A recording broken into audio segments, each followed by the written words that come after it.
নিজ দলের নেতাকর্মীদের সতর্ক করে বাংলাদেশ জামায়াতে ইসলামীর আমির ডক্টর শফিকুর রহমান বলেছেন, একদল চাঁদাবাজি করে পালিয়েছে, আরেক দল চাঁদাবাজি করুক তা চায় না।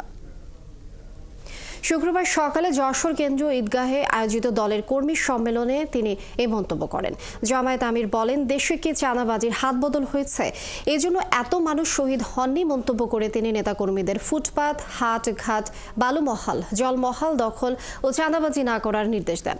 কর্মী সম্মেলনে সভাপতিত্ব করেন জামায়াতের যশোর জেলা আমির অধ্যাপক গোলাম রসুল। আরও বক্তৃতা করেন কেন্দ্রীয় নির্বাহী পরিষদ সদস্য মোবারক হোসেন, মুহাদ্দিস আব্দুল খালেক ও মাওলানা আজিজুর রহমান।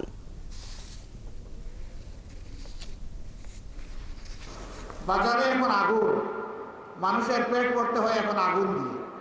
দ্রব্যমূল্যের অগ্নিমূল্য, আগের সিন্ডিকেটগুলো এখনো সরকার ভাঙতে পারে নাই, তবে ক্ষেত্র বিশেষে সিন্ডিকেট না ভাঙলেও সিন্ডিকেটের হাত বদল হয়েছে।